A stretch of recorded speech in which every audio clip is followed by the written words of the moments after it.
Brittney Griner sat in tears, struggling to even finish her sentences. Aaliyah Boston was on the other end, lifting her teammates like she'd been here for years. And in between the raw emotion of collapse and triumph, the Indiana Fever stormed into the semifinals for the first time since 2015. The cameras caught it all, the heartbreak of a veteran and the birth of something new. And the bigger story wasn't just about who advanced, it was about a possible passing of the torch, a shock upset, and a moment that could define the WNBA's future. How did the Fever flip the script? And what does Griner's breakdown mean, not just for her career, but for the balance of power inside the league itself? You can't talk about this win without starting with the context. 6 players injured. That's not just bad luck, that's devastation. Caitlin Clark, Sophie Cunningham, Sydney Colson, Chloe Beebe, Ari McDonald, and Darius Dantas gone. Half of Stephanie White's rotation wiped off the board. That's supposed to end a season, not spark a run. And analysts treated it like a foregone conclusion. ESPN panels wrote them off. Vegas betting odds had Atlanta as heavy favorites. Some insiders even joked that Indiana should start packing for 2026 because they had no chance without Clark's shooting and Cunningham's relentless defense. But inside Gateway Center Arena, something strange happened. By halftime, Fever fans had turned the Dream's home into a split house. By the fourth quarter, the cheers for Indiana were so loud that the Dream's own bench looked rattled. It was supposed to be Atlanta's advantage. Instead, it felt like Indiana had stolen home court. That emotional swing matters. Momentum isn't just a stat, it's the lifeline of underdogs. And the Fever grabbed it, refused to let go, and stunned everyone watching.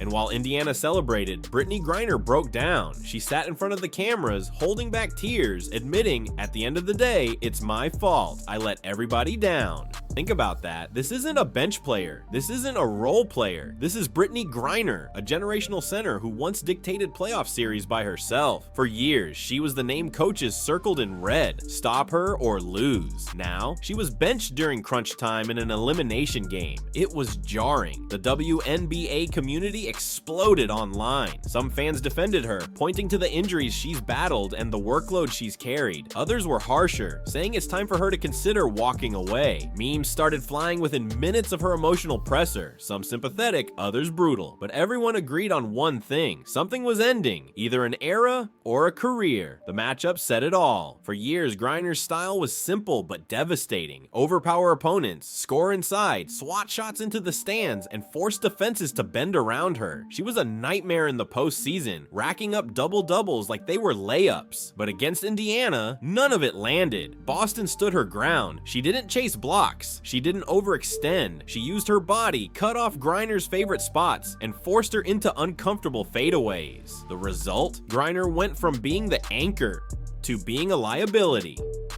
Boston's stat line, 14 points, 12 rebounds, 6 assists, looked solid, but the real difference was when she delivered. That go-ahead layup with 7.4 seconds left. That was the dagger, and it came against the same type of matchup Griner used to dominate. Social media immediately lit up with comparisons. Boston is what Griner used to be. Boston's already the new face of the paint. Even former players chimed in, saying it felt like watching history turn in real time. It wasn't just about numbers, it was about presence. Griner once terrified defenses. Now it was Boston doing the terrifying. And Boston wasn't alone. This upset was built on an army of contributions. Kelsey Mitchell was the fire starter, dropping 24 points, including 19 in the first half. She gave Indiana the scoring punch to stay alive early. Every drive, every pull-up jumper, every deep shot carried the confidence of someone who wasn't going to let her team go quietly.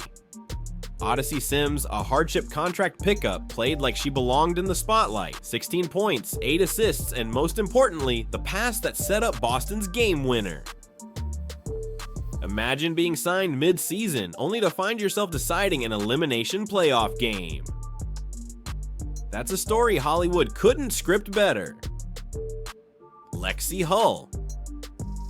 One play, but maybe the most important of the night. With seconds left, she stole the inbound pass and killed Atlanta's final chance. It won't show up as a flashy stat, but it was the sequence that sealed everything. Even role players had their moments. Michaela Timpson grabbing 5 rebounds in 4 minutes. Shaw Petty draining a clutch 3. Natasha Howard grinding on defense. Brianna Turner making hustle plays. These weren't headliners, but they were difference makers. And that's why this win feels so massive. It wasn't about one star dragging everyone. It was about a culture of everyone mattering. Stephanie White deserves a chapter of her own. She knows this territory. In 2015, she took Tamika Catchings and the Fever all the way to the finals. A decade later, she's reinventing the team with grit, toughness, and culture. Her fingerprints were everywhere. The trust in her rotation, the way she kept composure during officiating chaos in games 1 and 2, and her insistence that every possession matters carried into game 3. But the story wasn't just White, it was the injured players. Caitlin Clark wasn't sulking on the sideline. She was coaching, yelling, clapping, hyping. Sophie Cunningham treated every timeout like a strategy session. Chloe Baby was in every huddle. And yes, fans loved Clark's black Air Force Ones. The meme was instant. The Air Forces gave them villain energy. It sounds funny, but it shows how connected this team is to its fan base. Every detail, even sneakers, became part of the legend. Now let's zoom back out. Brittney Griner isn't just any player, she's one of the WNBA's most impactful bigs ever. Multiple All-Stars, iconic playoff performances, a career defined by dominance in the paint. But this series wasn't just a dip, it was historic underperformance. 2 points and 2 rebounds in a playoff game. For Griner, that's unthinkable. And when a coach chooses to bench you in the season's biggest moment, it's a signal, not just about that game, but about trust, decline, and the future. It raises hard questions. Is her body slowing down for good? Was this just a bad matchup against Boston's youth and power? Or is this the first clear sign of the end of her reign? Some fans online have already started talking retirement. Others argue she deserves another season to prove herself. But the narrative shifted. Griner went from being the standard in the paint to being the question mark. And Boston, she didn't just beat her, she replaced her.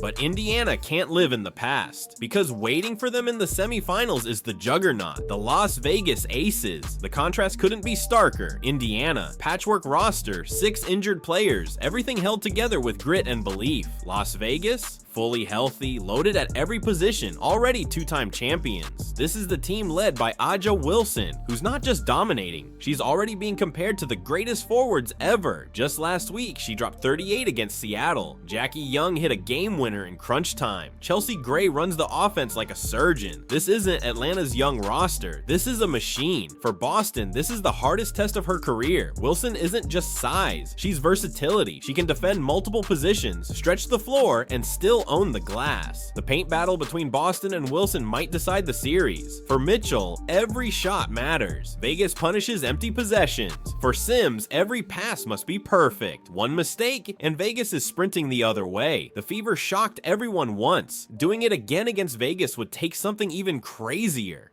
And here's where this story feels bigger than just one series. Sports always has moments like this. The passing of eras. Think about Lisa Leslie handing the torch to Candace Parker.